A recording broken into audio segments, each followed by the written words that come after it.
I think we're good to go. I think let's have a conversation.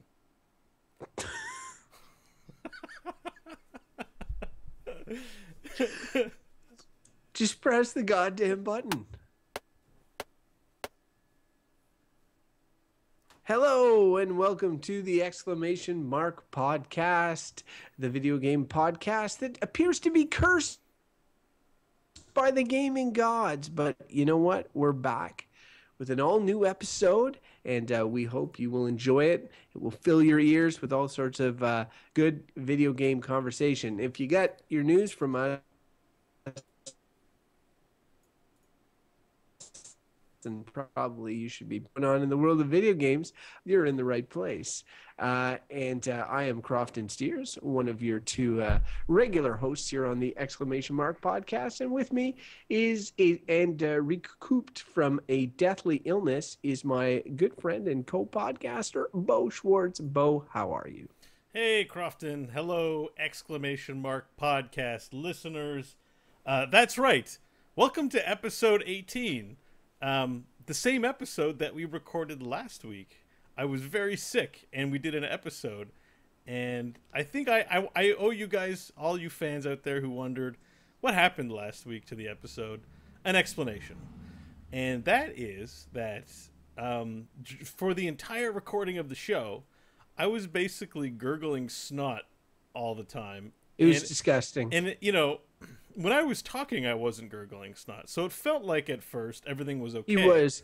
But he was gurgling snot while talking to you. But when I listened back, I was doing it while Crofton was talking, and it was way louder. And I know Crofton deserves better than that. And our listeners deserve better than that. And so we made the decision to say, look, I don't think we should release an hour-long recording of snot gurgling. And we decided to wait till I got better. Although snot gurgling episode may end up being like our Star Wars Christmas special, where, you know, when we're tremendously famous, people will be like trying to track it down. They'll be like, did you know that there was an unaired version of the Exclamation Mark? There's 2 versions of episode 18. Yeah. Oh, it has, you know, it is the original episode because you hear the bow snot sucking. We're building our own mythos, like, in the making. Somebody has to. You know, there'll be a landfill with like millions of copies of episode 18, the you know, bad version, buried in a landfill in some desert, and the oil tar sands here in Canada. And you know, so. Yeah, I don't know why we would bury it, but whatever. The last week in the missing episode, we speculated a lot about, like, you know, stuff like Metal Gear Solid 5, which is coming out tomorrow. We're recording on a Monday. It's coming out on Tuesday. So I'm sure we'll talk about that this episode. We'll talk about a lot of the stuff we talked about last episode. And honestly, the extra week of playtime, I've been playing Batman Arkham Knight. I'll talk a little bit about that later on too. And, you know, it's probably more fair to the game that I had a little more playtime under my belt before shooting from the hip, because my opinions from our missing episode are already slightly changed. So that'll be interesting as well. But I guess before we do any of what we're playing, we should look at the news in a segment that we like to call Read Me TXT.txt. God damn it, I had one job.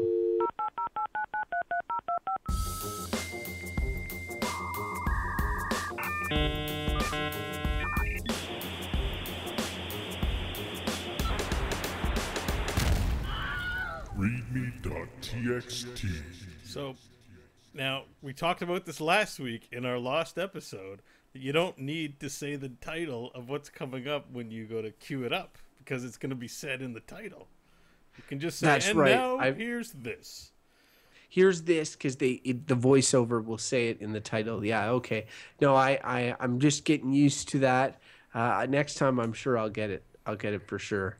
We got to work on the timing. But yeah, it's news. Let's do news. News. So news. Now, last week there was the first Rocket League tournament, and we talked a lot about Rocket League on this show, and it was pretty sweet. So, like, I think that it's hard to crack into the esports sort of I guess what would you call it, Bo? The ones, you know, like The zeitgeist of esports. yeah, The it's hard to looming. get in with you know the League of Legends and the Counter Strikes, the old guard, if you will. It's hard to crack that world.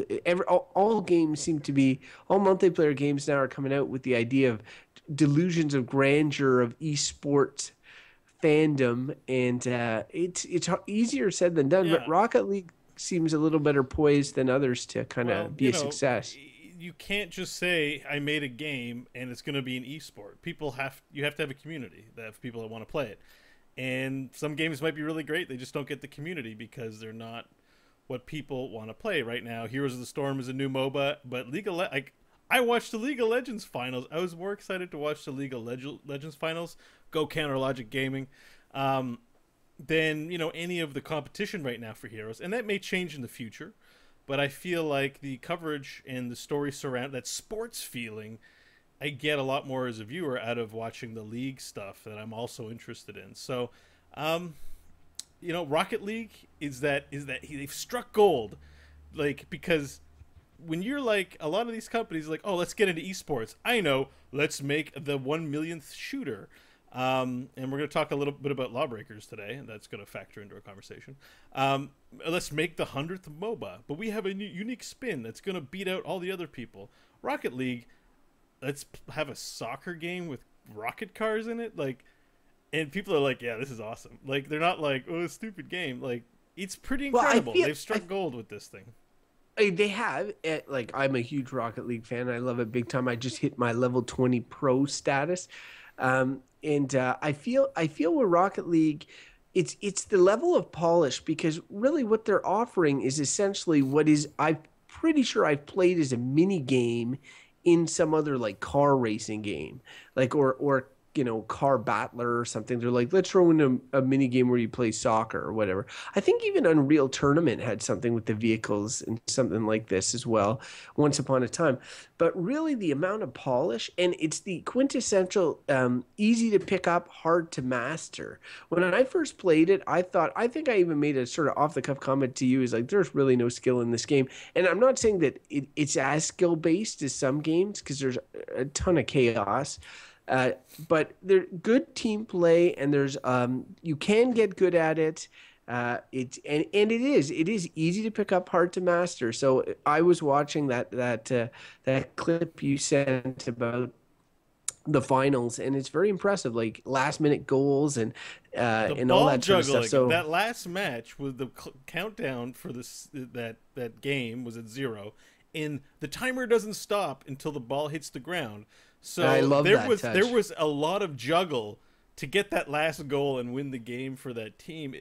That's masterful. I can't do that when I play the game. I'm like, oh, I rush after the ball. I've seen a couple of games like that where it's like, the counter, it goes down 5, 4, 3, 2, 1. It reaches 0 or reaches 1, and it won't go down to 0 until the ball hits the ground, and the ball, it'll be shot up in the air, and everybody's kind of the team that's trying to score is right around the net, and they're just like trying to keep it in the air but also put it on net. It's pretty exciting. Look, anyway, I've had a lot of fun. Skill was demonstrated to me today. I played some 4v4 pickup match, and there was this one guy on my team who was like carrying us. Like, he was just scoring goal after goal after goal. Like, it was like 8-0, 7-1. Like, I'm like, oh, I'm gonna replay. I'm gonna keep playing with this guy because just win every game. Like, it was insane. So there are people who are really good at this game. It's a game that I don't mind losing at. Like, I generally don't mind losing. The one thing that frustrates me, like would frustrate you in any multiplayer game, is when people are all like running around the ball like crazy. Your own teammates are bumping into you with their cars and careening you out of control and all that. That sort of stuff pisses me off eventually. Yeah. But generally I don't mind losing. I'll play sort of my game. I'll stay out of the melee and look for spots, strike in. I'm getting better on defense, which is hard. Here's a little pro tip on Rocket League. When you first start playing, all you want to do is hit the stupid ball. Like, you just want to hit it over and over again. It doesn't matter what direction you're going in. Mm-hmm. Here's a tip. If you're going to hit it towards your goal, goal, don't do it. Just go around it. Like, don't feel like you have to hit the ball every time. It's easier said than done. Especially but when you're in that panic mode. You're like, oh my god, it's rushing toward net. You've got your finger on the nitro, and you're just like, I'm gonna save the ball, and you just rifle it right into your net. Just go by it. Yeah, I know. Like that's and there's little things you start picking up on, and you're like, okay, you get a bit of self-control.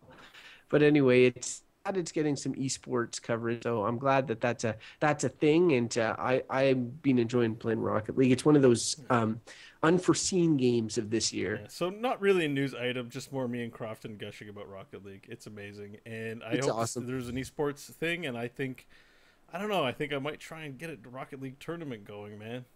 I think it's going to be a thing. I think we're going to have a little friendly Rocket League tournament. I'm trying to think about how to make that happen. So if any listeners want to participate in a Rocket League tournament, stay tuned here. All right. Speaking about tournaments. So this is kind of super old news, but we're covering a lot of stuff because this is the remastered edition of number 18. So you've probably heard of this, but shit gets real in the Pokemon tournament scene. So, some people who were masters of the trading card game, like these players were highly ranked players, apparently made some threats. I don't know the circumstances, surrounding it. Some threats to other players, and the tournament organizers tipped off police. And when police went to search these players' car, they found an AK-47 and a whole bunch of guns and stuff. And the days of when your daughter Crofton wants to go to some Pokemon gaming event, you're gonna have to think twice and tell her no, those are dangerous. You can't go to the Pokemon event because people bring guns now. Like, what is that? Well, that's terrible. See, the thing is that there's very. I wanted to talk about this again this week, even though it's sort of as last week's news, because it really cut into the mainstream press, and video games are still facing that uphill battle where they're trying to convince people that they're not murder training simulators or whatever. It seems like whenever there's a mass shooting in the States, somebody finds out that the shooter was somehow playing Doom or some shit like that. So Pokemon is the last game at all that you would think of like that. But I've just loathed that these stories, it's always video games plus real life violence, and one causing the other. There's crazy people everywhere, and there's no offense to Pokemon players, but it's a collection game. There's people who are obsessive about collecting. Gotta catch them all, and they get for lack of a better term, this attracts maybe some sort of obsessive compulsive people, and you never know. Like, there's always crazies in any sort of event that you may be at. You could be at a 20,000 person sports game, whatever. This just happened to be Pokemon tournament. It's horrible news. I'm glad that nothing happened. That's the good news, but I wouldn't point the finger at video games. Yeah. I think maybe why the story got some traction was just that, it wasn't a Call of Duty tournament, so people like guns, like everybody like big duh, like glad we caught him and all that. But it's that it's a Pokemon tournament. But, yeah, Pokemon trading card sports is becoming some serious stuff with some serious cash involved, and it sounds ridiculous, but poker's just played with cards, and that has a legacy of all kinds of legendary crap surrounding it. So as these cutesy card games get big, those unbalanced people may come out of the woodwork. So, and Pokemon it first appeared in the Game Boy Color 90, in the early 90s, I want to say. So if you look at people who were sort of kids then, might have grown up playing it, never gotten away from it. They're adults now. Adults sometimes they be adults crazy. Have guns. Okay. Yeah. Anyways, I don't think we need to dwell on this much. Except those guys are asshats. I'm glad they got caught. And but it's a thing now. Even the cutesy tournaments are not to be underestimated when it comes to terrible people. Next up. All right, so this was a big news item last week. Now it's 8 days old, but the Metal Gear Solid 5 reviews are in, and the release is imminent, and it's reviewing insanely well. And Yeah, it's releasing tomorrow. and so, I don't want to rehash your conversation from last week. You have to be, maybe one day it'll be a Patreon reward or something. You'll get the lost episode as part of your collectitis. But I want to hey, Metal Gear Solid 5 is a big deal. I want to bitch about it a little bit. And well, I don't want to rehab the same conversation and we're not going to. But what do you want to say in light of these reviews being amazing on the eve of its release? How are you feeling about Metal Gear Solid 5? I want to say buyer beware. I'm not sold yet, and I have been burned many times by Metal Gear Solid. Metal Gear Solid has always got me to come back and play, and half of the time I've enjoyed myself, and the other half I have been like, what the fuck am I doing? And I feel like I'm in an abusive relationship with this series where they'll be like, oh, come on, Crofton, have some fun. We're going to be, sneaking around this Arctic base. You're going to have some fun. And the next thing you know, it's like, haha, we're super crazy. It's, you're a guy that you didn't think you are, and now you're fighting the president of the U.S. on some broken Statue of Liberty or whatever. And then it's like, oh, Crofton, come on back. I know it seemed crazy before, but this time you're going to be in the Cold War going through the jungle.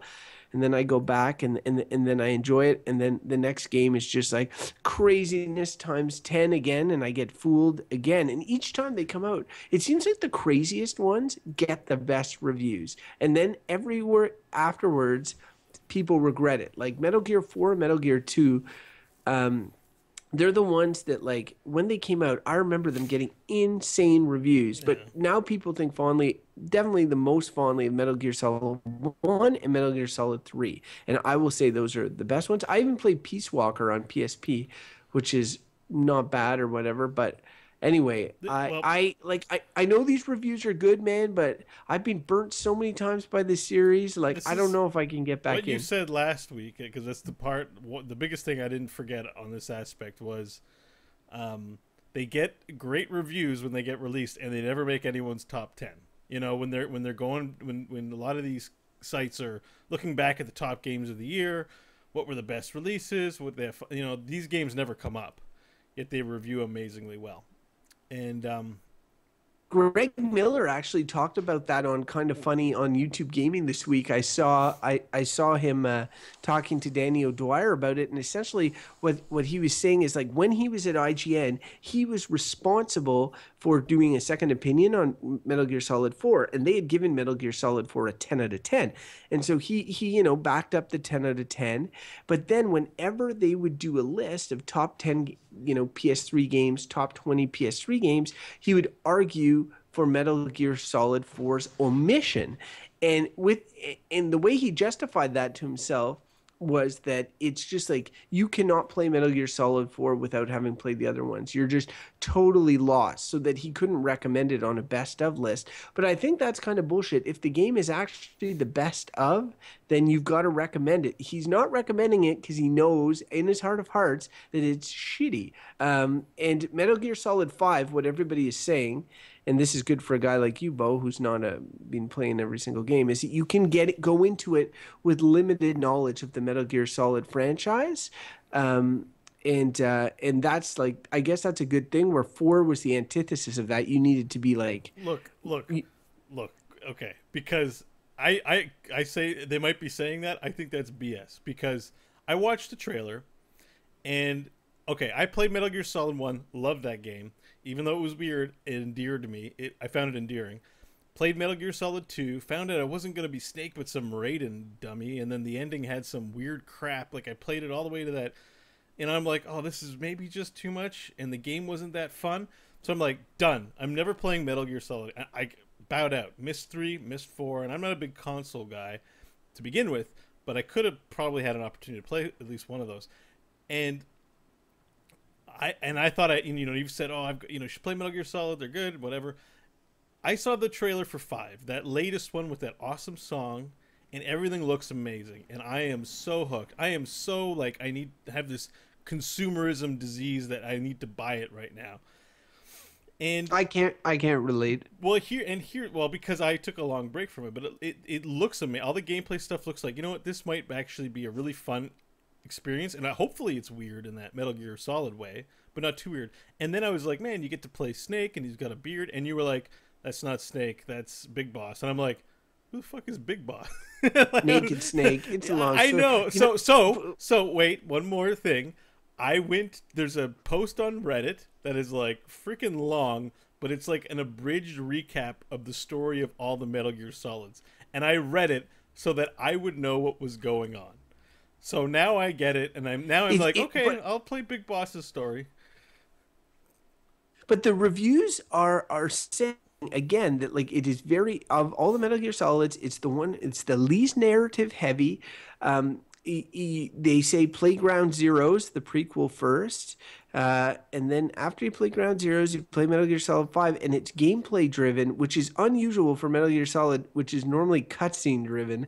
And I don't have a huge problem with that if it's a story that I'm really into, but it generally was not. It's the closest thing to, like, I guess, anime, but not done in an anime style, like the themes of anime in many ways. Although some of the Metal Gears, like 3 and maybe this one, are not as anime as like the more future-y ones. Anyway, it's hard to explain, but like I think it's an overhyped series. I think Kojima is overhyped, but everybody seems to say that this thing is really good. I'm gonna do the same thing I did last time. I know I'm gonna cave. I'm gonna play Metal Gear Solid 5.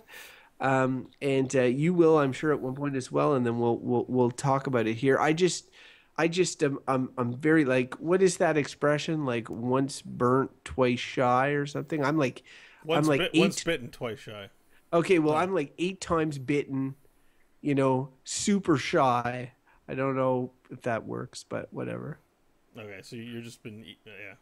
I think I've been bitten so many times you'd think I'd know better, but I'm probably going to end up going back. So anyway, once bitten, second time you buy the game. Got it. The other.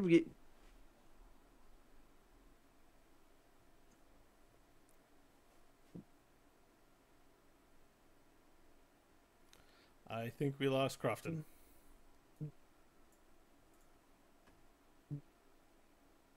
We lost Crofton. No.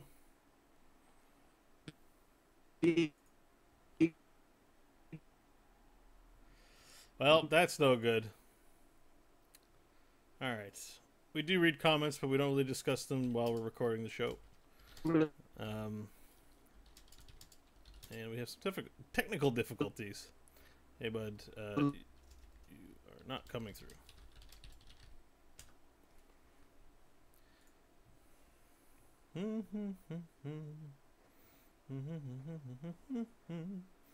So we're going to have to stop that recording there. So Crofton's been having some trouble with his computer, and it seems finally it took a dump. All right.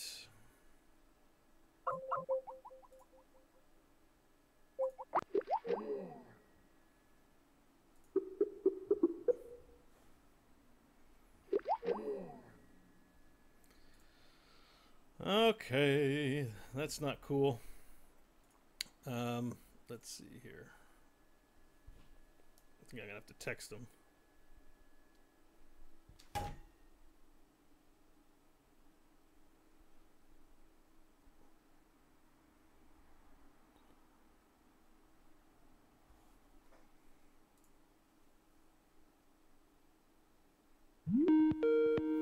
Oh.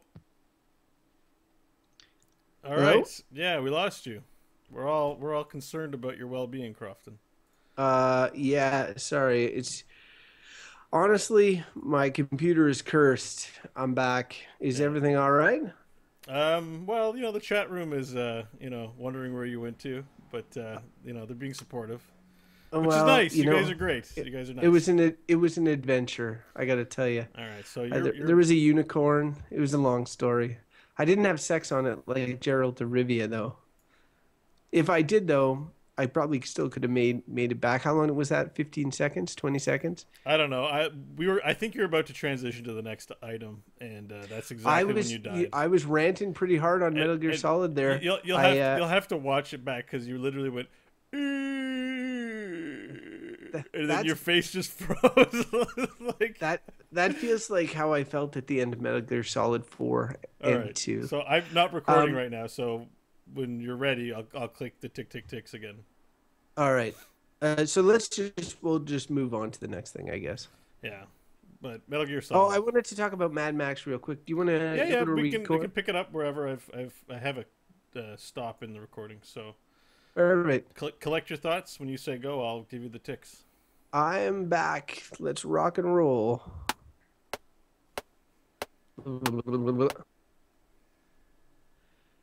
Yeah, so the other big release happening tomorrow is Mad Max, which is a video game made in the Arkham, looks like the Arkham mold. Like there's a lot of games like this now. I find like Sleeping Dogs was one, Shadow of Mordor was another. Like they use that. It's a third-person action game, but they do other things, but they base themselves sort of on like that combat system and sort of gameplay. So I'm kind of interested. Like I'm not a huge Mad Max fan, but I like, I'm interested in this game, and I feel like it'll be way shorter than Metal Gear Solid 5. So maybe I'll give that a shot first. Have you been following that one at all, Bo? Not really. I'm really looking forward to seeing the movie. I haven't watched it yet, so I'm kind of yeah. I'm gonna watch the movie first before I play that game, because if there's spoilers in it, I don't want to. I think I think it's a separate thing, and the Blu-ray is coming out I think the same day. So I mean, it's you might watch the movie and then immediately become much more interested in that game. So the movie's essentially a giant action sequence. We'll see. Action adventure is not normally my jam. I still haven't played Shadows over Mordor. I know, right? What's wrong with me? Heart. All right, it's good. You should play it. Okay. Yeah. Well, let's talk LawBreakers. Let me. I'll just do the intro. I've never heard of that. So have you heard of Project Blue Streak, which was announced at E3 2015? We kind of talked about it, but we were like, whatever. We talk about a lot of things. He showed a piece of concept art, and we were like, whatever. But Cliff Bleszinski's kind of got a good reputation. Oh, Cliffy B. So it's Cliffy B's company, and guess who else is part of this company? Boss Key Productions, Cliffy B's company. Shigeru Miyamoto. No, Tremel Isaac, also known as PST Ray, from PlanetSide 2, the art director. He's also a part of which is of special interest to me. I think you too, because we're big PlanetSide fans. Yeah, big PlanetSide fans. Although, like, was he involved in PlanetSide 1? Because that's the one I like. The big thing with him was that he is a long-standing franchise employee. Like a lot of other people came on for PlanetSide 2 or were part of other projects on Sony Online, now Daybreak. But he was like the PlanetSide there from the birth. Like he is PlanetSide. So I'm kind of like, and he's the art director. He's not making the whole game.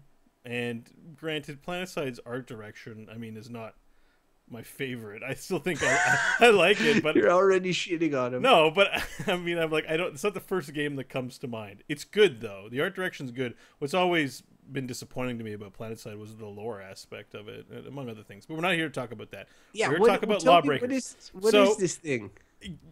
We've talked about Overwatch before. It's basically Overwatch, but not kiddie. So it's a team-based shooter game, and it's not just classes. There are characters. So there's Kitsune, who's like an assassin with a grappling hook, and there's this other guy, Breacher, who, I don't know, he has a jetpack or something. Like, they're characters. So just think Overwatch. It looks exactly like that, except it looks more unreal than it does like Blizzard or cutesy crap. But what it showcased was this amazing thing, this one thing that made me believe in it, which was you can blind fire behind your back. Let that sink in for a second. If someone's chasing you from behind, you can take your gun and just fire it behind you without looking. Oh, I see. Yeah, that is kind of funny. Nobody's done that, eh? Isn't it? I saw that and I said, like 20 years of first-person shooter gaming, no one has ever included this. And it's crazy. And I was like, oh my god, they're doing this small, amazing thing. And they have the Kitsune has a grappling hook that looks very much like the Bullet. Oh shit, what's that game? What's that other Bulletstorm? Bulletstorm. Like she's got like the Bulletstorm. Yeah, but it's like a grappling hook, but it looks awesome. So this game could very well be the future of shooter esports. I look at this game and they showed very little. And I'm like, Overwatch? Like, am I really going to play Overwatch? Like, LawBreakers looks like it's way more adult. They're swearing. Like, take this, you fucking asshole. And they just, I'm just like, oh.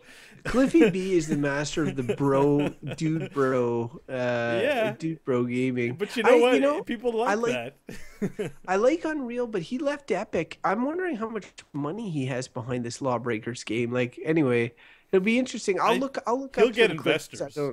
If the job right now is just to say, here's what I'm working on. By the way, I'm Cliffy B. I made Gears of War and all this other shit. Like, I'm sure he's gonna get people wanting to invest in him because he is he's a solid brand. I mean, you go to his Twitter account and there he is with his model girlfriend in the picture, and you're like, how can I not give this guy investment money? I wrote a column on our website, the question mark, about sort of auteurs and gaming a while back, and I was talking mostly about Hideo Kojima and his spat with Konami, but I mentioned Cliffy B because honestly, if there's anybody who looks like he enjoys the life of being a celebrity game designer, it's Cliffy B. Like, every photo you see, he's got a huge smile on his face, Think about all the other mega game designers, like who's like the Skyrim, the Elder Scrolls guy, Ron Howard or Todd Howard. Todd Howard. He looks cool and everything, but he looks like a total geek. Like, and he is like, he's like, I'm a nerd. I like video games and Dungeons and Dragons. He's not. Cliffy B's like, let's go out drinking, man. He looks like Entourage character. Yeah, he does look like an Entourage character. So whatever. Speaking of people who look like Entourage characters, just today they announced the release date finally for Uncharted 4, which had been delayed. And by Entourage characters, I'm of course referring to Nathan Drake. And it's supposed to release on March 18th, 2016, next year.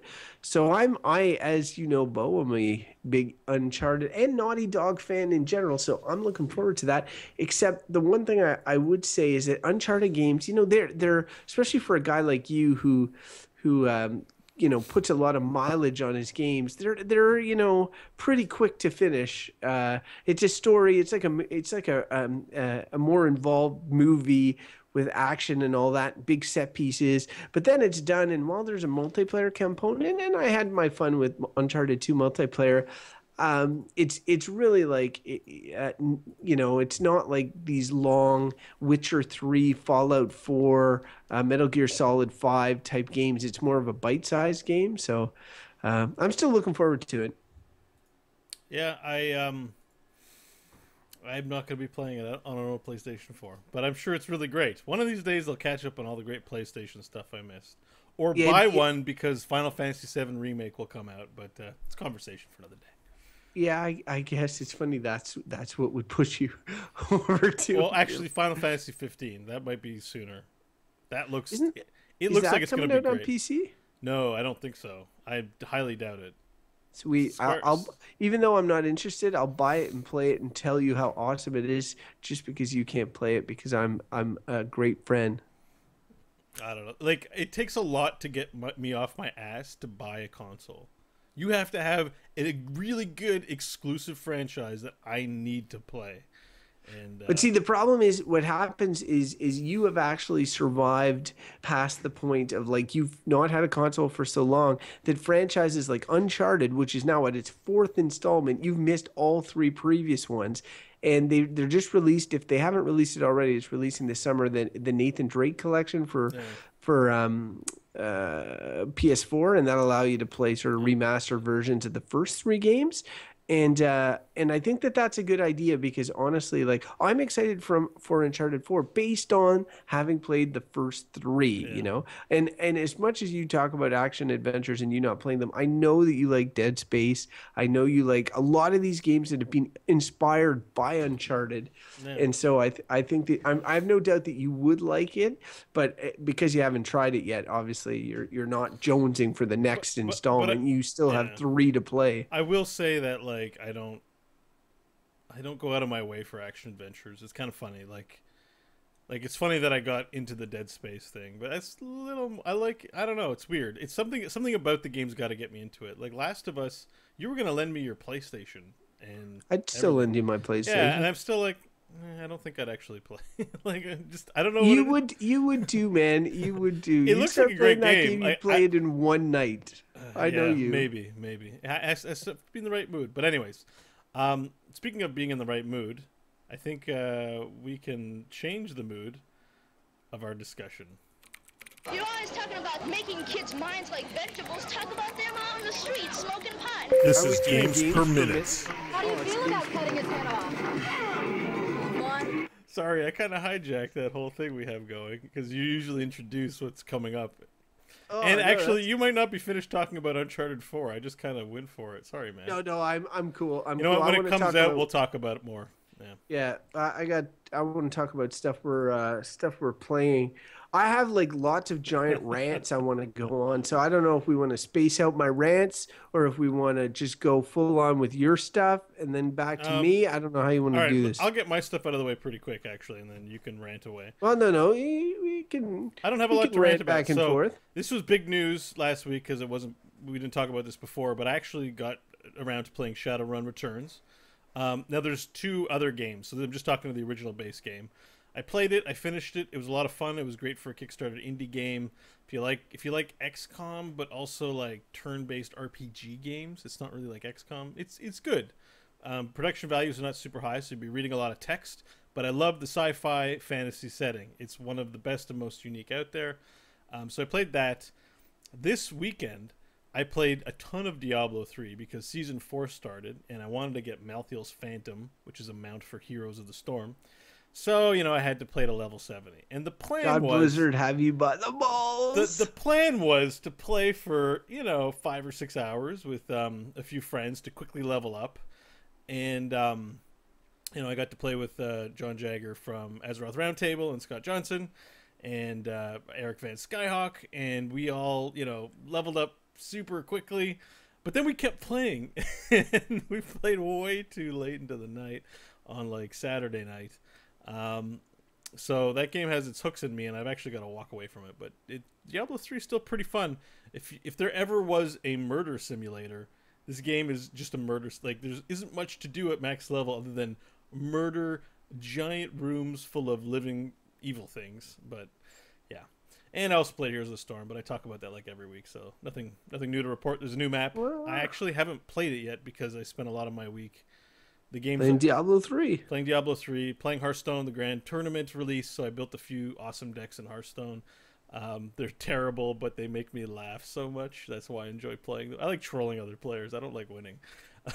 So I play those decks, and yeah, that was my... I tried some of the Hearthstone Tavern Brawls on my phone the other day. It was my first time dipping into that, and it was kind of fun. Like, I had a lot of tech problems, kept crashing, disconnecting, whatever, and stuff like that. But once I got it working and updated it about 3 times, it took me about 10 games to win 1 because I just wanted that free pack.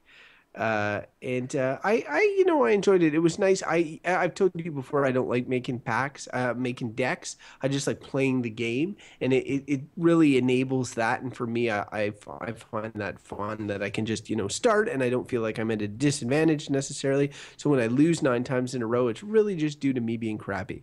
Yeah, and you didn't waste 5 hours trying to build the perfect alchemical deck. And granted, after the Grand Tournament released, you'd figure, oh man, I go into ranked, and there'd all be all these new decks people are trying. Nope. Freaking Face Hunter, Mech Mage, all the old tropes are still in the ladder. And I'm like, there's new cards, you bunch of dummies. Stop trying to ladder and just play with the new cards. I was like, I get irritated about it. It makes sense. People want to climb the ladder, and they want to take the best decks, but it's boring, man. Yeah, I've been playing a ton of Rocket League.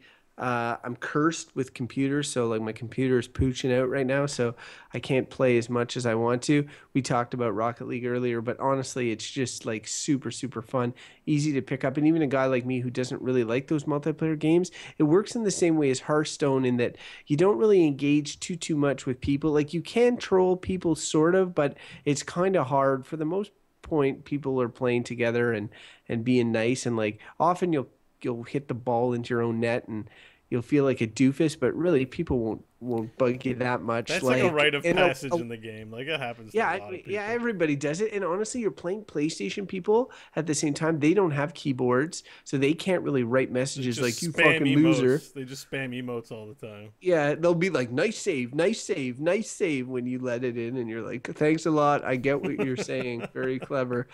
But yeah, it's still really fun and really easy to pick up. Yeah. But the game I've been spending the most time this week is Batman Arkham Knight, which I finally and if you've been following the show, it's sort of my most anticipated game of the year.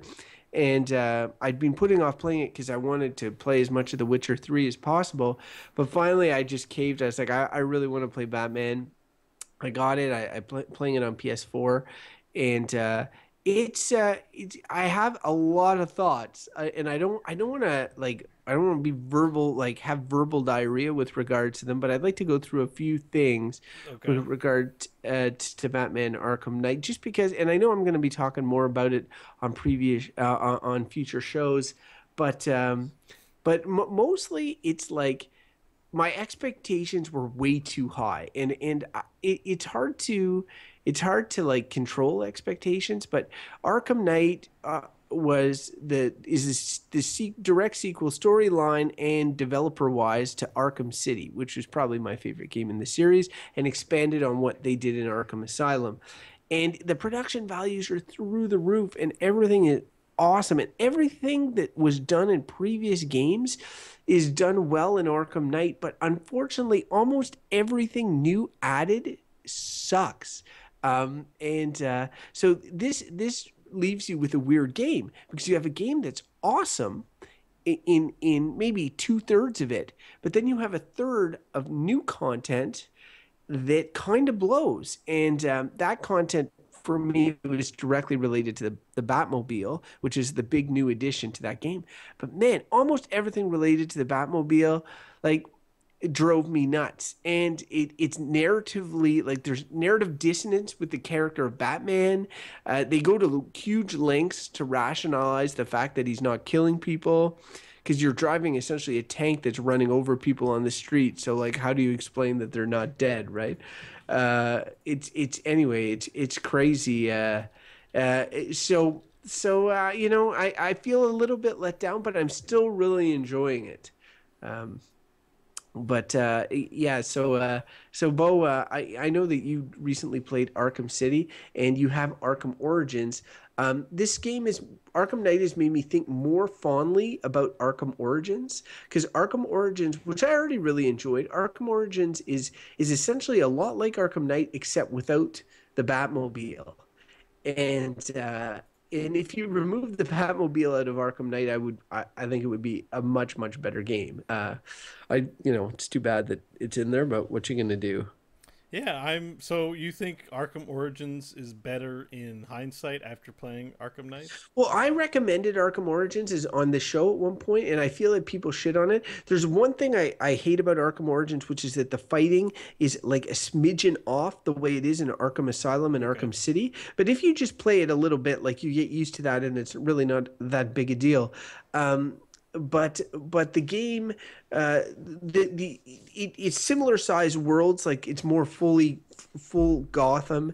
Both are situations where there's been an evacuation or a quarantine, or everybody's been told to stay in their house to sort of rationalize why there's all these punks on the street or whatever. There's a bunch of supervillains. The storyline is sort of, I don't know. The graphics are clearly nicer in Arkham Knight because it's a newer game. It's made for the new gen consoles, and honestly, it's really impressive graphically. It's hyper detailed, I should say. So what that means is, and I don't get this often in games, I get eye strain playing Arkham Knight. So after a while, because you're driving the Batmobile really fast around too, but I'll play for a bit and I'm like, oh god, my eyes hurt. It's because it's raining nonstop. It's super detailed graphics, really details everywhere. And yeah, my eyes get sore after a while. Are you playing on a TV? Are you playing on a TV screen? Yeah, I'm playing on a 50-some-inch TV screen. I'm sitting back. Okay. I know what it looks like. You're sitting a good distance away, so it's not like you're sitting really close to a monitor and you're like, the resolution's so amazing. It's just hard. It's the details. it hurts your eyes. Oh.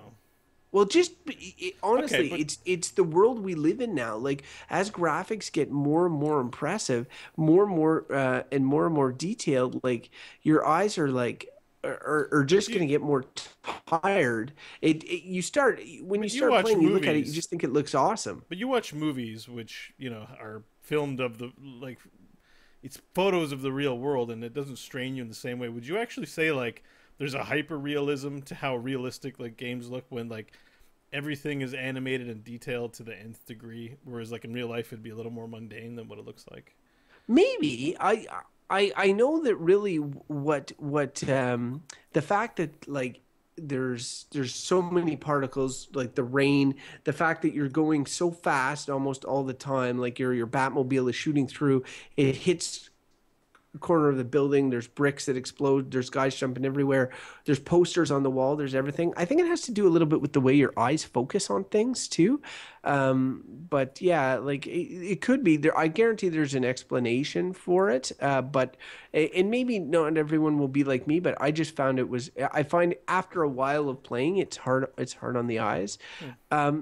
The Riddler challenges, which are a common recurring theme in each of the games, really are at their worst in this game because they almost all involve the Batmobile, and B are just really like really stupid, like in terms of plotting why he would build an entire racetrack for the Batmobile with all these sort of things, and then like it just seems ridiculous, really. And there was already a big suspension of disbelief thing in Arkham City and all these games where he's hiding all these trophies everywhere. It seems ridiculous a little bit, but now it's reached the point of absurdity, and because the game is more grounded in many ways, I find that like it's more absurd. It's the most frustrating points of driving the Batmobile. And because I'm bouncing back and forth with Rocket League, that has such nice controls on the cars, to control the Batmobile, which is like more of a heavier sort of tank thing, and do these like some of the Riddler challenges are no joke platforming with the Batmobile. Hmm. Like it is extremely frustrating. Like I was swearing on my TV. I don't throw my controller much, but Jesse was like, my wife was saying like, what is wrong? What is wrong? Why are you swearing so much? I'm like, this fucking Riddler challenge. And the whole time you have to listen to Riddler. He's like, what's the matter, Dark Knight? Are you having problems? And then you flip the car upside down. He's like, oh, that's not going to get you to the end, Dark Knight. Ha ha ha. And you're like, fuck off, Riddler. I know how The to Riddler do it. got It's under just... your skin. Oh Oh my God, he did. And so now I'm thinking of abandoning the Riddler component altogether because I'm not enjoying it in any way. But narratively, like there's a good reason in this game to do the Riddler challenges. You're saving somebody, like, and it's anyway. For That's me, I always find been it. the tough thing with the Riddler stuff because I like when there's a riddle component to finding the things. So when it's actually solving a riddle, like words, like, and it corresponds to some weird location where if you get the answer, you might stumble on it, but mostly you got to figure out what the answer is from the riddle. But like I've played Arkham City, and I have it already showing signs of going way beyond that, where it's just like, here, touch this laser pad and then shoot that laser pad. I'm like, that's not a riddle.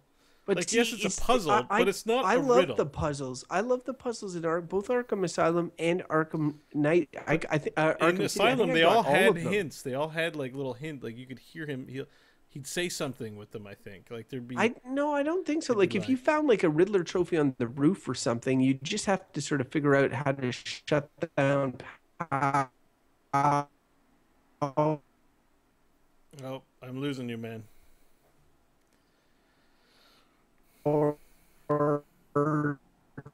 to open this thing or whatever. Like it would be, they were all.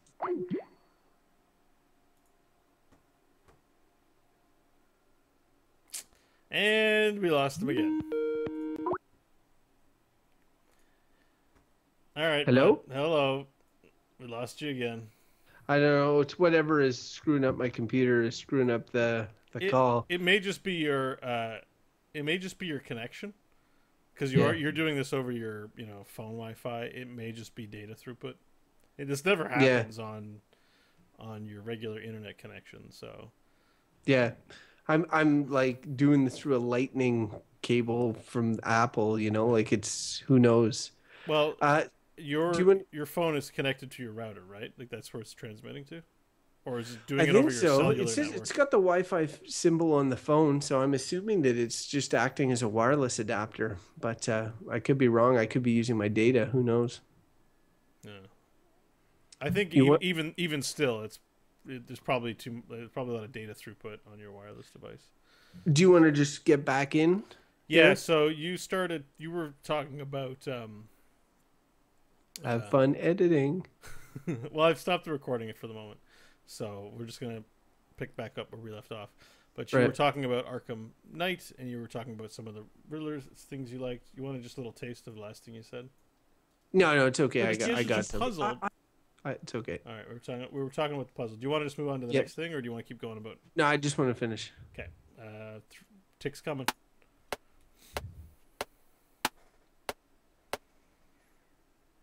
So yeah, the puzzles are in the previous games were like I felt fairly intuitive, and they were based on sort of the gear that Batman collected throughout the game. But now you have all the gear on the Batmobile as well, because the Batmobile can be upgraded. I know that sounds cool, but in practice, it's just too much stuff. It's just too much stuff because they've added a bunch of new toys for Batman, bunch of upgrades for the Batmobile. And the Arkham Knight games were generally the Arkham games were developed with three sort of gameplay models, which was you had the Predator sort of sneak rooms where you would scare people as Batman. Those were awesome. You had traversal and exploration. Yeah. That was awesome. And then you had the combat, which we all know was super awesome. So now they've added like a fourth pillar, which is the Batmobile, except that pillar isn't even with the other three because this is the only game it's in. They've decided to make it bigger. And it's the shittiest of the four, and you spend the most time doing it. So, and it affects the Riddler challenges. It affects everything. A lot of the side quests are Batmobile related. So in the end, I find myself like, I'll be having so much fun playing that game. I'll be like, oh, being Batman's awesome. And then it's like, you got to go in the Batmobile and you got to track this down and you know, nail these cars off the road and all that. It sounds fun, but really for Batman, it's just not fun. So I'm hoping that the good, you know, surpasses the bad over time, and that I just fall more in love with this game. But right now, I keep thinking about how much better Arkham City is. So hopefully, there's a lot of reviews I've read that said Arkham Knight is the best one. So I'm hoping when I finish the game, that's what I leave with. But right now, I don't feel it. It's funny how a game like Arkham Knight can be kind of like, don't put new things in a formula that already works really well for me. You know, like the things I like are already in the game. I just want more. You know, and that a lot of these new things can kind of be like, you know, just it sucks that you have to say something like that because for all intents and purposes, it looks like a better game. I've seen some gameplay. I'm like, and I've played the past ones, and I'm like, this looks like it's more fun, but yeah. It's funny because yeah, it's the whole building a sequel thing. Sometimes bigger is not always better, and that's what this was like. This was just they reached the sort of like the point of diminished returns. And I understand why they felt they needed to add something new. Batman Arkham Origins, incidentally, added like this sort of crime scene investigation where you sort of put together crimes and you would like rewind and fast forward and all that. And I always thought it was pretty fun. I thought it could be even more complicated. Turns out that they kept that in this. And that's one thing that I was surprised is that they don't treat Arkham Origins like a bastard stepchild, which is sort of what I thought they would. Like, it's the one game not made by Rocksteady, so maybe they would just ignore it and pretend it never happened. But in fact, they work it into the storyline. There's all sorts of, like, a lot of the crooks that you hear talking on the streets will mention the games of the events of Arkham Origins. That it's very much in the sort of lore of the world, and they borrowed that sort of crime scene investigation from Arkham Origins. So you do that at a couple of points, and I do like that as well. So that's it sounds like a Treyarch Infinity Ward kind of deal, where like they want to meet release schedules, so they have to have two different teams working on different projects. Well, so. I think that was the idea. People sort of really gave Arkham Origins a bad time based on it didn't have Paul Dini as a writer, and he's not in Arkham Knight either, and his absence is felt. They didn't have Mark Hamill or Kevin Conroy, Batman and the Joker. They had other people doing them, so people just sort of shat on Arkham Origins, I think, prematurely. And also, like you noticed when you started it up very briefly, the fighting is just slightly off, and especially if you go directly from one to another, it's very, very noticeable. And I think that that may put people off as well. But I haven't played the whole of Arkham Origins. The story, it may be the best in any of the Arkham games. It was. I remember having a really good time with it, but. Arkham Knight so far, maybe my expectations were too high.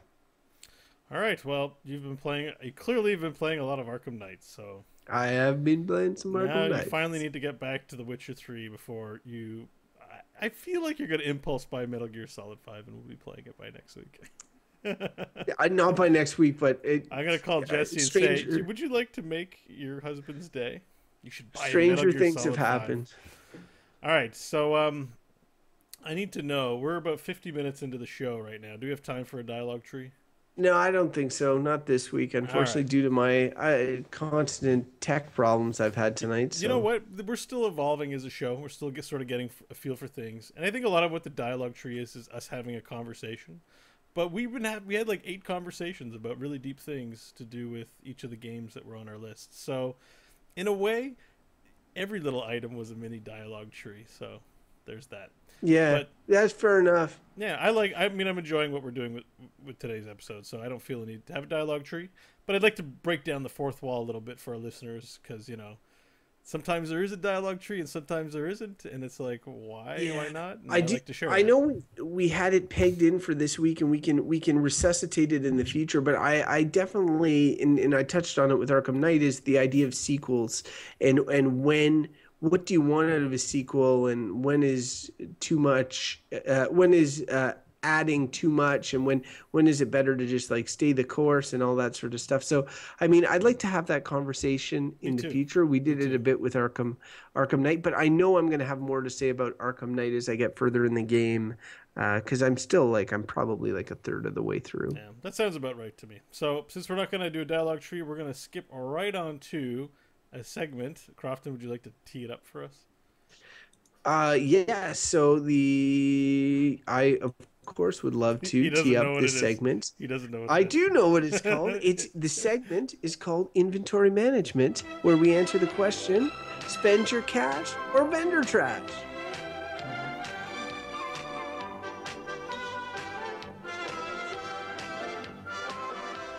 Inventory management is a challenging and inexact science. It is a challenging and inexact science, as any serious inventory manager will tell you.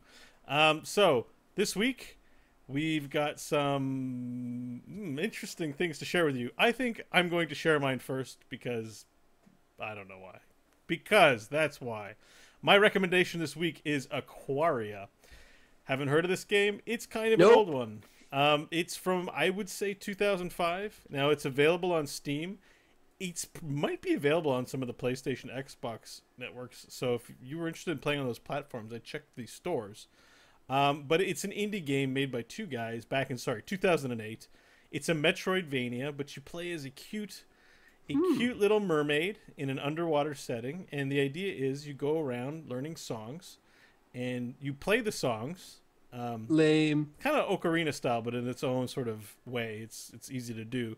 So in the middle of the action, you might be like, I need to become a fire mermaid. So you play, and then you become a fire mermaid, and then you can shoot fireballs at like the squiddies and stuff. And the art and music in this game, it's very video gamey, but it's very amazing, and it's very immersive. It's beautiful. I highly recommend it. You know, we recommend sometimes a lot of big name games like, hey, play Rocket League, because like everyone's playing it. Wow, we're so special. We recommended a game that like you could have just figured out to buy on your own. So here's a special little gem. If you want a Metroidvania that's fun, inexpensive, cute, great soundtrack, Aquaria is your woman. I can't remember if Aquaria is the name of somebody in the game or not. And some people are going to hate this, especially if you're, you don't like Anita Sarkeesian. But on the Steam page, she's like the main curator recommending this game. So for all you, Anita Sarkeesian game support, or, if you're fans of hers and want to check out games that she's into, apparently she's into this one too. So check it out. Spend your cash on the Aquaria. Crofton, it's your turn. It's funny, Aquaria, because I recently played Ori and the Blind Forest, and it was kind of one of those ones where you'd look at the shots. It looked very beautiful, and I'd be like, you're playing this some sort of... And two guys made it. Two guys. Lilo and Stitch type thing. And then I started playing it, and I was like, well, this is all right. And then I got its hooks in me, and I'm like, man, this game is awesome. And so, like, I could totally see going to a game like Aquaria after a game like Ori and the Blind Forest. I love me some Metroidvania, so that's a good rec, because honestly, I'd never heard of that game before. Thank you. That's a compliment, man. It is a compliment, buddy. It makes me feel good. I feel like I've done something good today. Now, one thing is, I pretty much, like, this show's fairly new. This is episode 18 or whatever. I'm pretty sure I've done recommendations in inventory management every episode, and they've all been amazing because my taste is so damn good. But in this case, I am going to do a vendor trash. Spend your cash or vendor trash. My recommendation is to steer you away from something, and I'm doing that. I'm gonna go back to our discussion of Metal Gear Solid, and I'm going to say if you have not played Metal Gear Solid and you're interested, all the hype. Metal Gear Solid 5, you might be thinking, maybe I should play Metal Gear Solid, at least the fourth one, the one right before it, or maybe I should play, all of the Metal Gear Solids. I'm going to save you some time. Don't, okay? Metal Gear Solid 2 and Metal Gear Solid 4 are the most overrated pieces of crap games that I can think of. Now, I don't want to say that they're total crap. In my mind, they're a lot of people worked hard to put them together with love. Yeah, sure. They're the products of an auteur gone sort of crazy. So, like, Hideo Kojima, Metal Gear Solid 1, considered by many to be the best game on PlayStation 1, like a defining game. So then it's like when an author is very successful, the editors leave the room and he can write as much as he wants. Well, Metal Gear Solid 2 was, I feel like, sort of that jump the shark moment.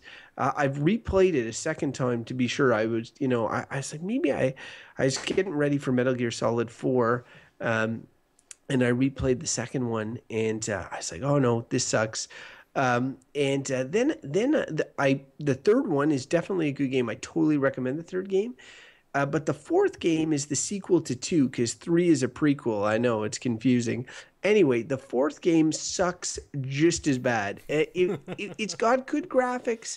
It's got some innovative, systems, I guess. But generally, it's a lot of cutscenes, not much gameplay. And the storyline, it culminates in, like, a bunch of nonsensical craziness. And I know that there's some diehard Metal Gear Solid fans that have like a codex of the world of Metal Gear Solid. But if you are looking to get into Metal Gear Solid 5, which by all accounts, all the reviews say it's a great open world game, you just need to play Metal Gear Solid 3 and maybe Metal Gear Solid Peace Walker. Those are the two games that are chronologically ahead of Metal Gear Solid 5. And so ignore ahead Metal Gear Solid.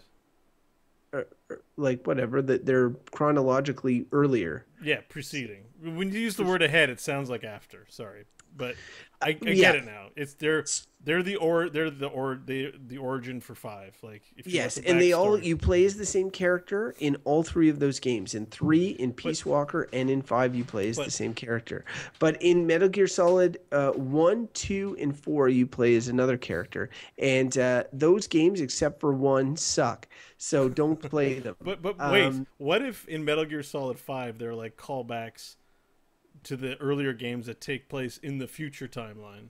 Like oh winks, that thing, you mean? Like yeah, nudge, like nudge, that wink, thing wink? becomes the giant thing that happens, in the last game, and they put it in here. It's cool. Like you're gonna miss that maybe those little nods. Yeah, you will, to... and you won't be any worse off from having missed it. I like how assured you are of your feet. You've played them though, so I guess you know. But you're just like, no, they're crap. I've only played 4 once. I played 2 twice.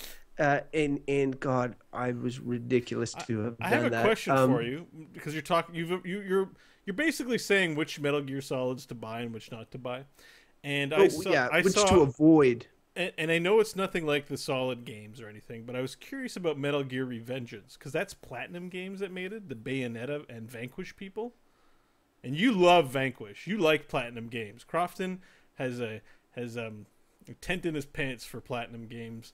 And so I'm surprised you haven't. Do you know anything about Metal Gear Revengeance? Because I think you haven't played it. If I don't have that wrong, I have I haven't. I know sort of who you play as and what the gameplay mechanics it's are. Raiden from like the worst Metal Gear Solid. Well, you see, they make him kind of cool in the 4th one because he becomes like this cyborg dude. But the reality is, it's just like it's completely nonsensical. Okay. So, I mean, if I were you, Platinum Games are not known for their storylines, just like I'm sure Revengeance is not known for its storyline either. It's known for some sweet gameplay.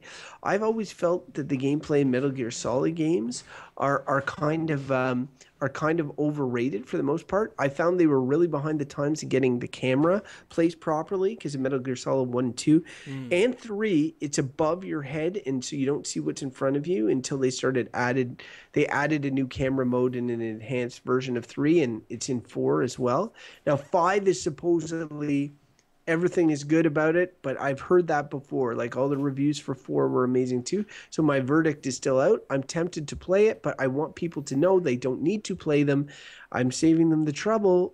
I would play 3. It's a good game, and you don't really need to play Peace Walker. But if you want to be, completely complete in Metal Gear, you can do that before playing 5. But yeah, don't play 2 and 4. That rant over. All right, and that was scene. I lost 10 minutes of my life to that rant. You kept prodding me. I know. I mean, I'm not. I'm just being a jerk for no reason. I actually enjoyed listening to it. It just felt like the right opportunity to say something mean. Anyways, I hear that. Anyway, we should close up the show here. We've been going a while. I don't even know how long, because my tech problems have been plaguing me this episode, unfortunately. We hope, though, that you got something out of it, and that you'll come on back to exmpodcast.com. That's our home on the web. It's where all our episodes are. My blog, The Question Mark, is there, although it's starting to gather dust. I really need to get something up there soon. At EXM Podcast is us on Twitter, and you can find out when we go live on Twitch through Twitter. And you can see when our new episodes are up. So please follow us. Facebook.com/EXM podcast. We would love your likes. We don't have that many likes on Facebook. We would like your love. That's got to be a tagline.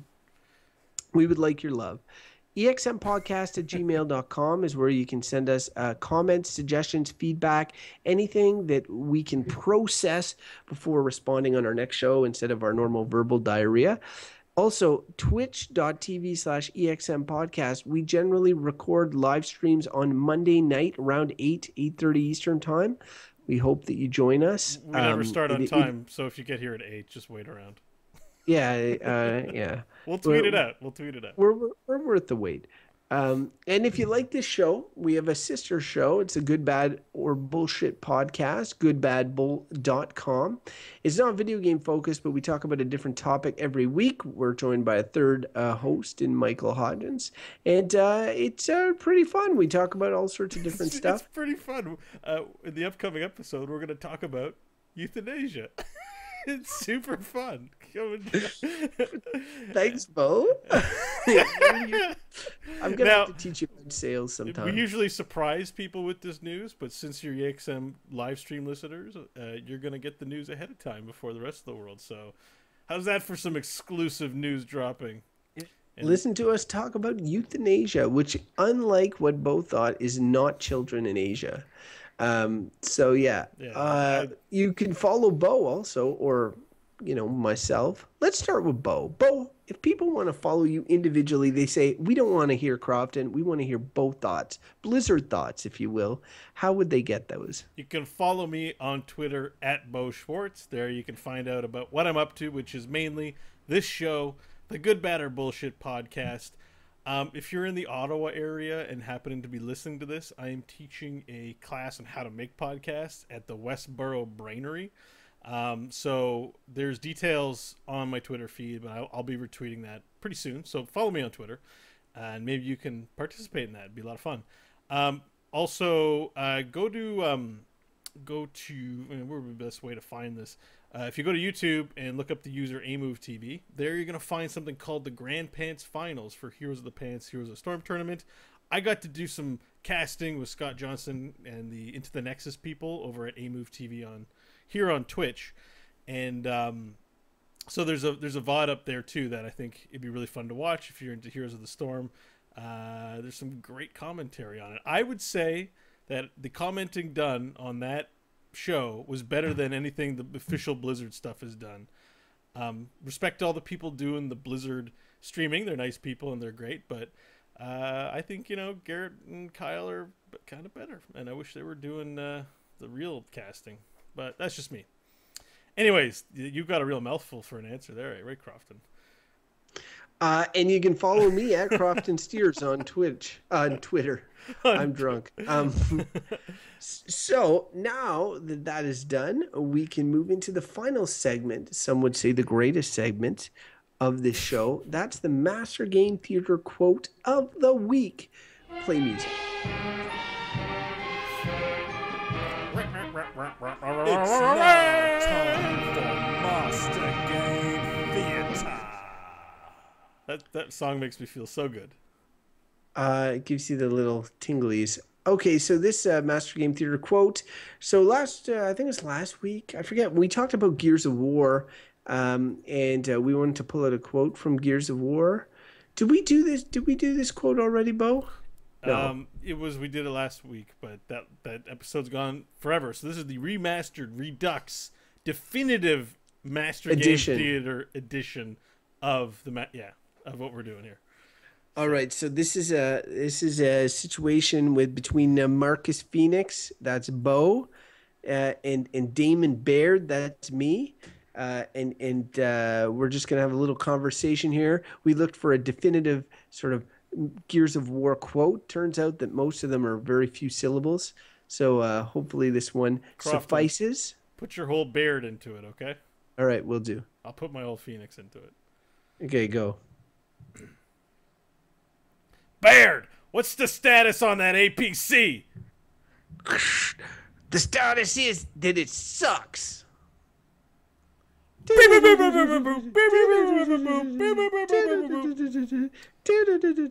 I can't do Baird. Anyway, that